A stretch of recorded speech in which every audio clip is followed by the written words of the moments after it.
2절 히스기야가 제사장들과 레위 사람들의 반열을 정하고 그들의 반열에 따라 각각 그들의 직임을 행하게 하되 곧 제사장들과 레위 사람들에게 번제와 화목제를 드리며 여호와의 휘장문에서 섬기며 감사하며 찬송하게 하고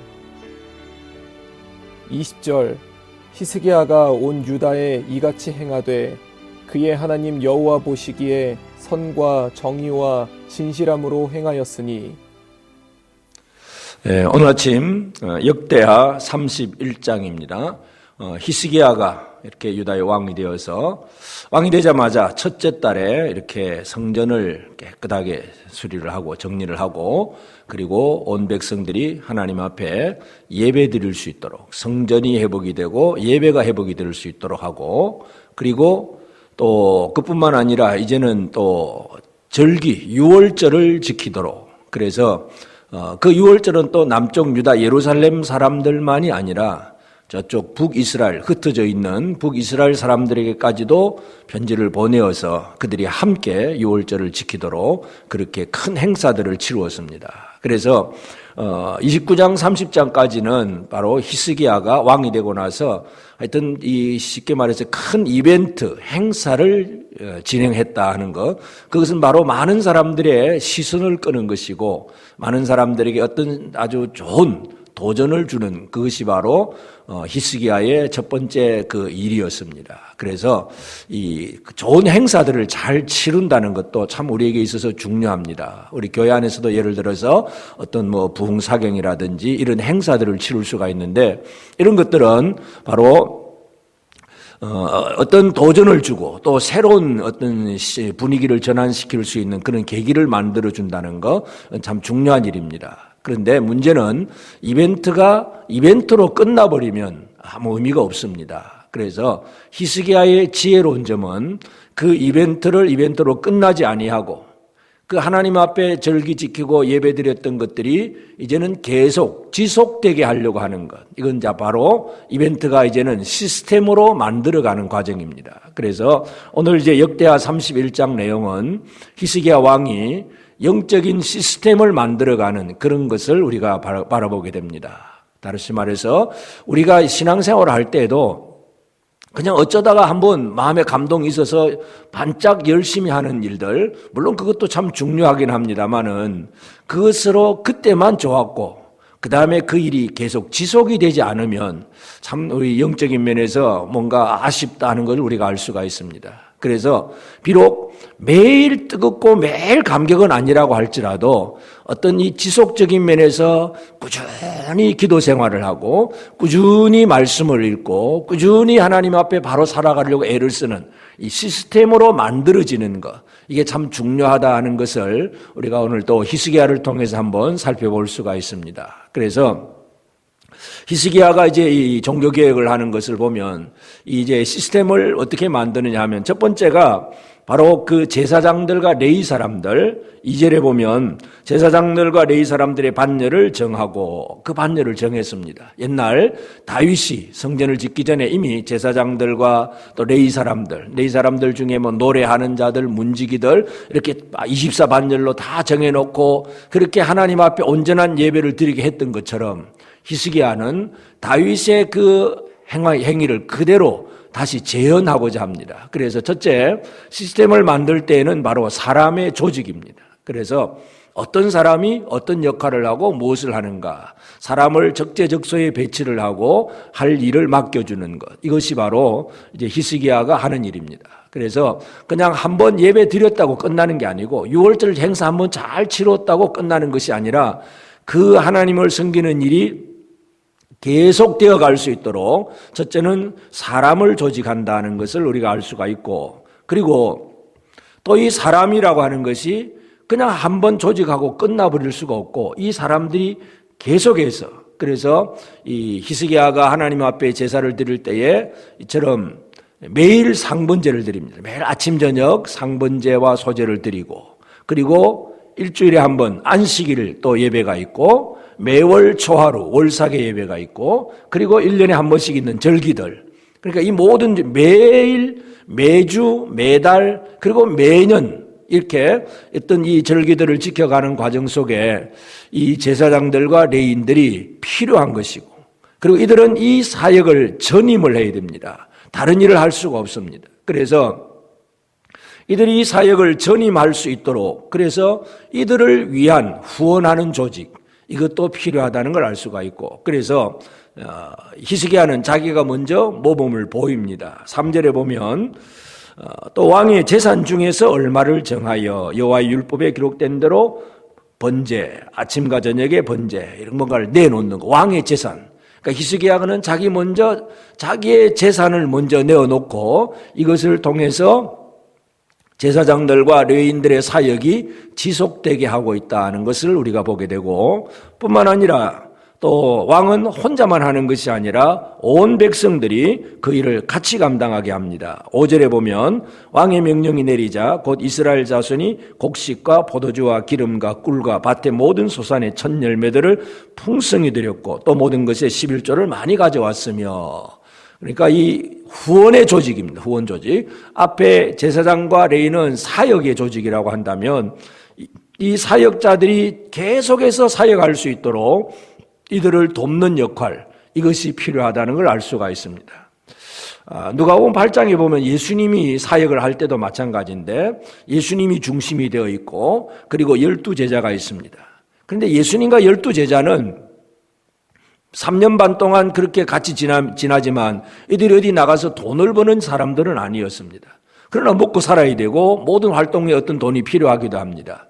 그때에 그와 함께하는 많은 여인들, 그래서 여자들이 자기들의 소유로 예수를 섬기는 그런 후원 조직이 있었다는 걸 알 수가 있습니다. 그래서 이 시스템이라고 하는 것이 이처럼 앞장서서 일하는 사람이 있는가 하면 뒤에서 후원하는 사람들도 있고, 그래서 이들이 열심히 함께 후원함으로써 그 하나님 앞에 제사 드리는 일이 지속되게 한다는 것. 이 시스템의 목적이 바로 지속성입니다. 그래서 우리의 신앙생활도 어쩌다 한번 반짝 열심히 잘하는 것이 아니라 꾸준하게 잘 지속되게 하는 것, 이것이 우리에게 너무나 소중하다 하는 것을 우리가 알 수가 있습니다. 그래서 영적인 일을, 이 이벤트를 이제는 시스템으로 만들어서 유다가 하나님을 계속해서 섬겨나갈 수 있도록 그렇게 그 조직을 만들어내는 것이 바로 히스기야의 사명입니다. 그리고 그렇게 시작을 했을 때에 이제 백성들이 하나님 앞에 초생물 또는 11조 감사의 제물들 많은 것들을 이제 가져오기 시작합니다. 셋째 달부터 시작해서 일곱째 달까지 한 4개월 동안 가져오니까 물품이 너무 많아서 보관하기도 힘들 정도입니다. 그래서 창고도 짓고 그리고 그 모든 것들을 지어놓고 나면 또 그 다음에 그 물품을 관리할 사람도 필요합니다. 그래서 이 관리하는 사람들 11절에 보면 그때 히스기야가 명령하여 여호와의 전안에 방들을 준비하라 하므로 그렇게 준비하고 성심으로 그 예물과 11조와 구별한 물건들을 갖다 두고 레위 사람 고나냐가 그 일의 책임자가 되고 그의 아우 시므이는 부책임자가 되며 그 물건을 관리하는 사람도 필요합니다. 그래서 많은 것을 드렸을 때에 그 드린 것들을 이제는 드림으로 끝나는 것이 아니라 드림이라고 하는 것은 이제 분배가 되어야 됩니다. 제사장들과 레위 사람들에게 적절하게 분배되게 하는 책임, 이것이 또 이 레위 사람들이 해야 할 일이기도 하고, 그래서 이들은 이제 그 많은 것들을 이제 적절하게 분배를 하는데, 당연히 성전에 와서 사역을 하는 사람들은 두말할 것 없이 이들에게도 적절하게 나가기도 했지만, 어떤 사람들에게까지 가느냐 하면 18절에 보면 또 그 족보에 기록된 온 회중의 어린 아이들, 아내들, 자녀들에게도 나눠주었다. 그러니까 레위 사람들 모든 어린 아이들에게까지도 그 모든 것들이 공급되게 했다는 것을 알 수가 있습니다. 바로 이것은 또 시간적인 면에서 다음 세대의 사역자를 길러내는 그런 일이기도 하다는 것을 우리가 알 수가 있습니다. 그래서 참 이 히스기야가 영적인 시스템, 사역의 시스템을 만들어가는 이 과정을 오늘 우리가 보면서, 그리고 이 히스기야는 이 일을 하는 데 있어서 어떤 마음이었냐 하는 것을 이제 20절에는 이렇게 기록을 하고 있습니다. 히스기야가 온 유다에 이같이 행하되 그의 하나님 여호와 보시기에 선과 정의와 진실함으로 행하였으니, 선과 정의와 진실함으로. 그래서 하나님을 섬기는 일에 있어서 그저 치우치거나 인간적인 야망이나 욕심이나 자기 공명심이나 이런 것들이 아니라 선과 정의와 진실함, 오직 하나님 앞에 바른 마음을 가지고 이 일에 온전히 헌신을 했고 백성들도 동참을 했고, 그로 인해서 많은 물품들이 공급이 되어지니까 제사장들과 레위 사람들도 마음 놓고 하나님을 섬기는 사역을 감당할 수가 있었습니다. 그래서 오늘 이 아침 우리는 영적인 시스템이 얼마나 소중한가, 이 부분을 우리가 다시 한번 기억하면서 우리의 신앙생활 어쩌다가 한번 반짝 열심내는 그 신앙이 아니라 참으로 비가 오나 눈이 오나 어떤 상황이 있든지 간에 변함없이 하나님을 섬기고 하나님 앞에 맡은 사명을 제대로 감당하고, 그래서 변함없이 주님을 섬겨나가는 이런 일들이 오늘 우리에게 있어야 되겠습니다. 그래서 조금 편안하면 오히려 방심하고, 어려우면 힘들고 두렵다고 또 뒤로 물러서고 주저앉고, 이런 얘기가 아니라 어떠한 상황 속에서도 변함없이 잘한다고도 교만하지도 아니하고 힘들어도 두려워하지도 아니하고, 이 완전한 영적인 시스템이 이루어져서 매일매일 하나님을 향한 기도와 말씀과 하나님을 섬기는 사역들이 꾸준히 지속될 수 있는, 하나님이 보시는 이 신실함, 이런 것들이 오늘 우리의 삶에 적용이 되어야 되겠습니다. 그래서 우리 모든 성도들이 하루하루를 살아가면서 오늘만 열심히가 아니라 한평생 꾸준히 하나님 백성으로 잘 살고자 하는 그런 자기만의 영적 시스템을 잘 갖추면서 이 하루도 승리하며 살아가는 우리 모든 성도들이 되어지기를 주의 이름으로 축복합니다. 아멘. 이제 오늘 받은 말씀으로 함께 기도하겠습니다. 하나님, 어떤 특별한 행사의 은혜를 바라는 것이 아니라 하나님이 주신 그 기쁨으로 주님을 섬기는 삶이 되게 하옵소서. 앞장서서 사역에 헌신하는 이들과 뒤에서 이들을 돕고 함께하는 손길들이 서로 하나 되어 모든 일에 선과 정의와 진실함으로 사명을 감당하게 하옵소서. 함께 기도하겠습니다.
이제 오늘의 기도 제목을 가지고 합심하여 기도하도록 하겠습니다.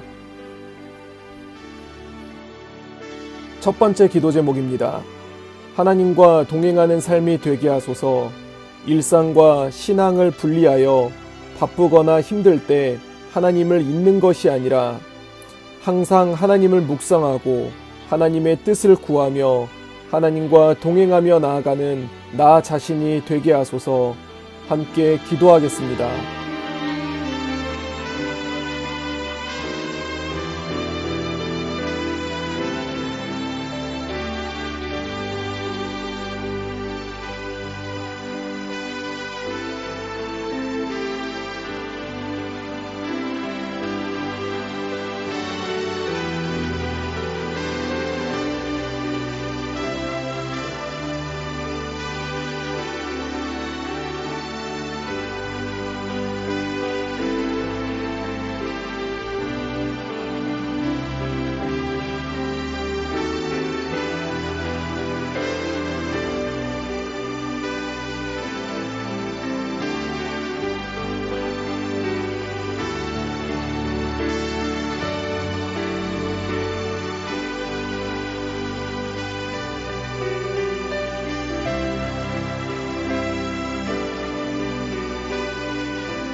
두 번째 기도 제목입니다.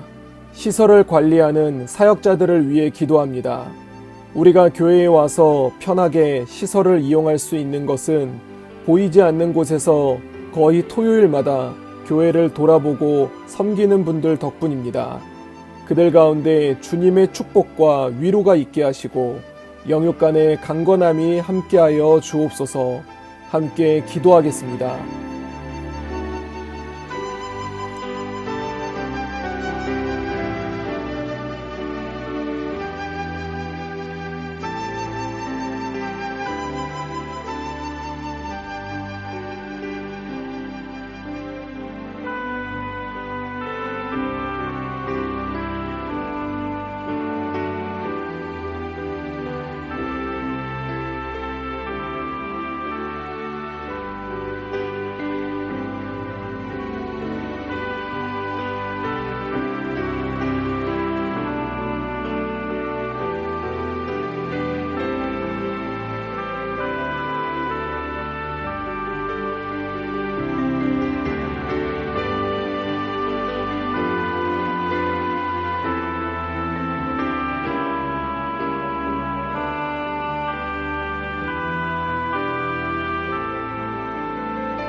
세 번째 기도 제목입니다. 세계의 평화를 위해 기도합니다. 러시아와 우크라이나의 문제를 해결하여 주옵소서. 두 나라뿐만 아니라 관련되어 있는 나라들도 지원과 협조 등이 일어나 점점 더 규모가 커져가고 있습니다. 주님의 화평이 그들 안에 내려서 평화가 지켜지게 하옵소서. 함께 기도하겠습니다.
이제 개인의 기도 제목을 가지고 하나님 앞에 기도하시기 바랍니다.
수고하셨습니다. 오늘도 하나님의 인도하심 가운데 승리의 하루를 보내시는 우리 재건부평교회 모든 성도님들이 되시기를 주님의 이름으로 축복합니다.